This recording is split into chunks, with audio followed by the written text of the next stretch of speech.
It's been a bit erratic, but here we are towards the end of the Big Ten and the Washington Huskies, who finished, a little towards the back half of the Big Ten a year ago. First year with Jedd Fisch at the helm after coming over from Arizona. Do have a pretty talented young quarterback, though, in Damon Williams that has you excited about all the opportunities this year. But this, as I mentioned pretty much every time, is not a full on breakdown. It's just a look at the schedule as much as anything else. And so here's what the Washington Huskies are facing after a 2024 season that saw them go 6-7 and have the weird mark of being undefeated at home, also not winning a road game and then losing their neutral site game to Washington State, which was a lot of egg on the face given the realignment storylines that were rolling into that one. So it was a weird year, a bit of a rocky year there for Jedd Fisch and company, but hoping to have some more success and up that record past the 500 mark. So how will they go about doing that, and who will they see on their path to trying to accomplish that? Starting off with the first game of the year there in week one. It is Colorado State on August the 30th at Husky Stadium. It'll be a Big Ten Network game, as will the following week's contest against UC Davis at Husky Stadium there in week number 2. And then week 3, you get into that rivalry action, a team that jumped up and bit you last year in the Apple Cup, Washington State. This game in Pullman. It was at the Seahawks facility last year, Lumen Field, but this year in Pullman, Washington on September the 20th, and they will have 2 weeks to prepare for that one as they have the early bye week following that UC Davis game. So you've got Colorado State, UC Davis at home, a bye week, and then it's Washington State in a road rivalry game.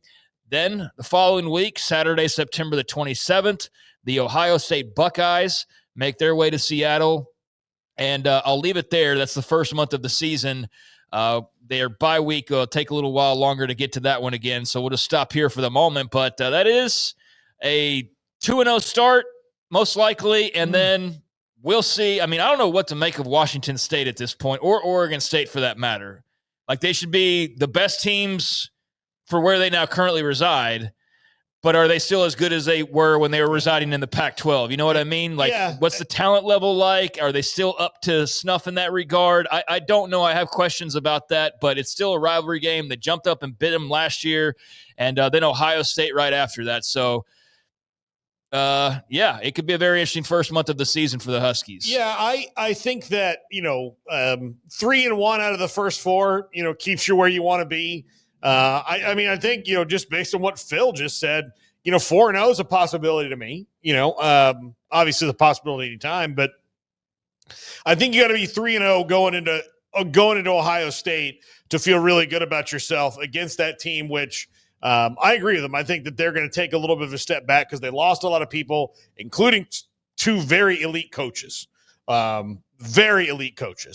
And there's going to be an adjustment there. It's still the first month. They'll have a freshman playing quarterback. So, I think you've got a really good shot there, although this will be Damon Williams' first year playing quarterback at Washington. So, I think 3-1 is probably what they'll be, but the Apple Cup, you really have to. Washington State beat them last year. Exactly. You have to now, throw Dicker's out, gone, right? Dicker went across town, the country. Yes, so they have a new coach too. Yeah. All right. Yeah, Damon Williams played last year. He was their main starter last year. Oh, yeah. Oh, yes. Yeah, I kept thinking about what's his name from Will Rogers. Will Rogers got hurt pretty much immediately. Yeah. So Michael Penix? Michael Penix, was there, but Damon Williams is that dude and was that dude most of last year as Will Rogers came in and got hurt and just got passed up eventually. So that's the big selling point is, I think, Damon Williams at the top of the list. So they will get into the month of October, Maryland, out in College Park on October the 4th, hitting the road to start the month of October. Then it's a Friday night game as they will take on Rutgers on FS1 as a part of that Big Ten Fox deal. That'll be at home at Husky Stadium. Then traveling with an extra day to prepare to Ann Arbor for a showdown with the Michigan Wolverines. And the final game in October, Brett Bielema and the Illinois Fighting Illini at home at Husky Stadium. So a full month of October with 4 games, 2 of them at home, 2 on the road, interchangeable. Maryland on the road, Rutgers at home, Michigan on the road, and Illinois at home. Yeah, those last 2 would be really, really tough, no matter what. Again, Rutgers and Maryland will remain to be seen, and they got Rutgers at home. Going to Michigan and winning is going to be really hard. Illinois should be pretty good this year. So, yeah, I do think there's a shot they come out of this stretch with a second loss, but Jed Fish has he built up Arizona pretty fast and went into Washington with a lot more resources. So it wouldn't be surprised to me to see them go in and get a big win in Michigan if they did in year 1, but that one's going to be tough to pull off. There's a lot of teams in that group where you just don't know, are they going to be 7-6 teams? Or are they going to be that 5-7, 6-7 teams? I have no idea what to expect from Sharon Moore and Michigan. I would think they would bounce back a little bit, just so much going on last year, but who knows? Yeah, I mean, that's the whole thing. Nobody really knows until we get there, right? So the month of November, the final stretch of the year, they will have the first weekend off. That'll be their second and final bye week. Then it is November the 8th at Wisconsin. Then November 15th, home against Purdue. Back on the road November 22nd for the road trip to Los Angeles and Westwood against UCLA, which doesn't matter as much to me as if Michigan were doing it or Penn State or whoever out east. This is Pac-12 traveling still for Washington, so not a big deal like it could be for some other teams. And they will close with 2 Pac games, so to speak, as they go to Los Angeles to play the Bruins, and then it is at home on November the 29th, closing out the regular season against the Oregon Ducks. So they get to play Ohio State, they get to play Michigan, they get to play Oregon.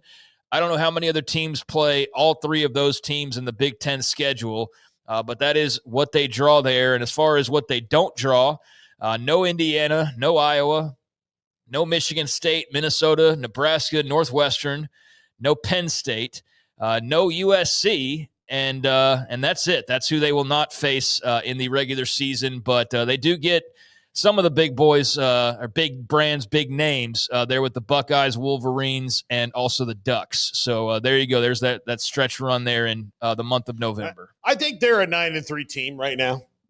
I do. Maybe. Are those the 3 games you're picking them to lose? Michigan, Ohio State, and Oregon. No, not necessarily. I think they might win one of those. I do think though that now, because there is not as much, because there's so much parity around, most teams, even really good ones, are gonna lose a rando. You're gonna have one out there that's just like, hey, last year they probably could have said it was Wazoo, but they go like, hey, we went to Wisconsin. They were ready to go. It was, it was the first snow of the year. They were all jacked up, and we just got caught in a whirlwind.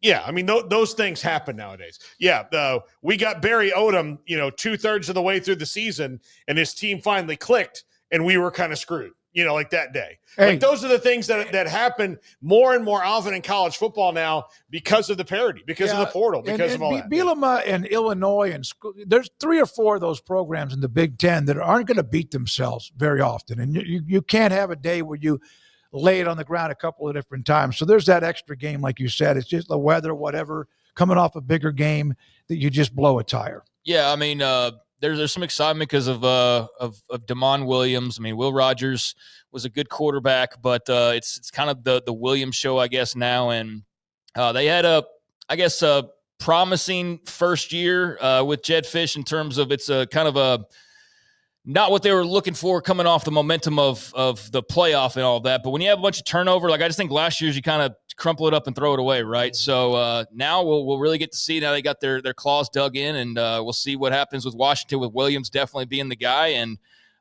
what all they've added, and just that Big Ten schedule, you don't really know. They were 6-7 last year. I didn't realize that. I thought they had won a couple extra games. And Rodgers led them in passing for every. Yeah, he played more than I thought. Yeah, I was wrong on that, Paul. You were right. I mean, Damon Williams played quite a bit, but I thought Rodgers missed more time than he did. No, he had 2 or 3 300-yard games too. But I must be thinking of some other situation then, because for some reason I had it stuck in my head that he got hurt early and then he missed a bunch of time. But I guess that wasn't right. So I'll take that. I should have said first full year as the starter. Yeah. So they love him. Was he at Mississippi State? Yeah. Yeah. Okay. All right. God, it seemed like when the transfer portal. Wait a minute. I think that's probably part of the problem is I'm thinking of some other transfer and my bad on that. But for some reason I just had that stuck in my head that he was hurt and missed time. But no, he played quite a bit. Williams got to play a good amount though. And 6 and 7 was not exactly what they're expecting. But like I said, I think that's kind of that first year transition, new conference, new everything, new coach, new all sorts of stuff. And so I think we'll get a bigger picture of what to expect from Jedd Fisch and Washington Huskies program under his leadership this year. If you would have looked at their schedule entering last year, you would not have seen them losing to Rutgers. And Schiatto's doing a nice job there. They got smoked by Iowa. Iowa scored 40 against them. And then, of course, Indiana jumped up and beat them too, which was a better team than anyone could have thought. So there was a couple of games you didn't think. And then losing to Washington State, that ruins their entire 365 days until they play them again. I think I must have been thinking about Will Rogers the year prior at Mississippi State is what I've got stuck in my head. Yeah. No, can you imagine like if you're at the Big Ten team that gave up 40 to Iowa and you have to really like look at yourself in the mirror after that one? I think that'll be different this year. I think they're gonna be a little bit different. But like when Iowa's offense all of a sudden starts to find itself and you're like, that was against us. Okay. Yeah. Iowa scored 40 against Illinois State, Washington, Northwestern, 42 against Wisconsin. Yeah. They put up some points, maybe more than you really think. All right, Craig.